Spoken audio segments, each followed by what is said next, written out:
Hi, I'm Kevin Chang. And I'm Lisa Berger. And we're going to go over some case notes with you today on a coronary calcium score case. Yep, so we have this gentleman, James. He's a 70-year-old male, non-tobacco, applying for a $5 million IUL. And so here's some of the history. He has hypertension, hyperlipidemia, and mild asthma, but all well controlled. And well, also GERD history. So in 2019 and 2022, he had EGD show a short segment Barrett's without dysplasia, and also colonoscopy with two benign polyps that were removed. Okay. So he also had a negative liver elastic test due to fatty liver. And and here comes the 2019 coronary CT. He had a elevated coronary calcium score of 480. Oh, Yeah, so that's elevated. Then we have in 2022 cardiac follow-ups with the for his coronary atherosclerosis. okay. So his echo showed a mild concentric LVH, left ventricular hypertrophy. But he does have a normal left ventricular ejection fraction, and his valvular function is also good. Oh, okay. Yeah. So, and he also had a stress thallium, which was negative for ischemia, That's good news. and yeah, and also an excellent exercise capacity. Wow. Yeah. So, and also he had a 2022 carotid Doppler, show a some stenosis, which is but this less than 20%.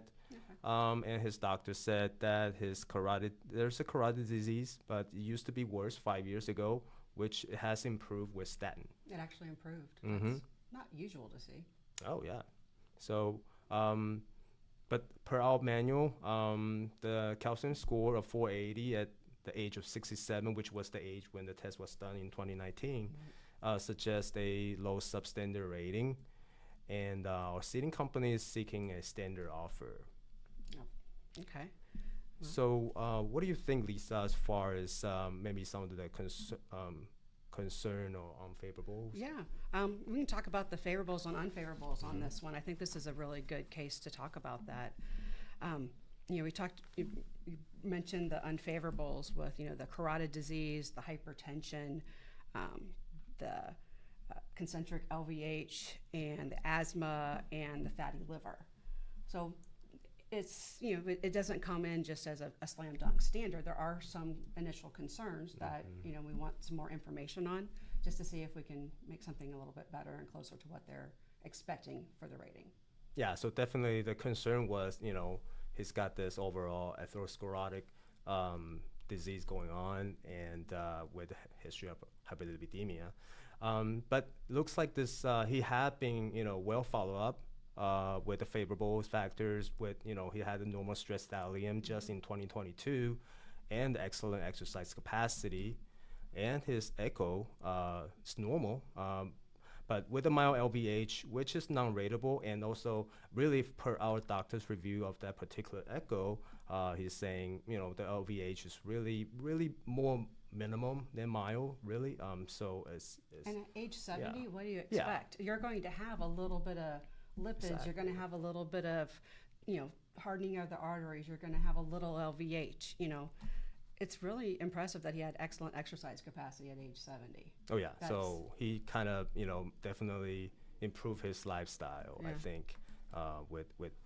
Even though he know that he has that history, Yeah. but What about his with the family history? lipids. His family history is good. So no early CAD Mm. in the history. And his blood pressure is really well controlled overall with all his follow-ups, and his build is great. So is no issue with obesity or even overweight. Nice.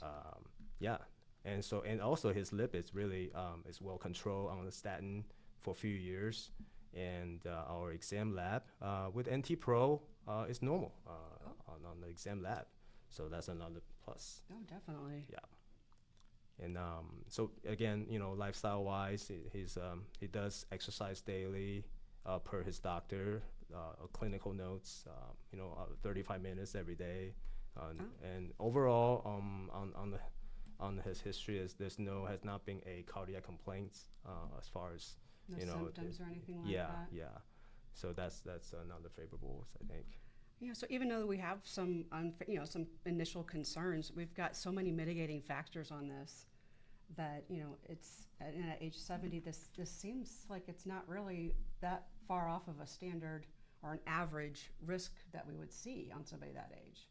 Yeah. So I also see that there definitely some concerning history, but the favorable factors outweighs the unfavorable factors. So I will be comfortable to offer at the standard rate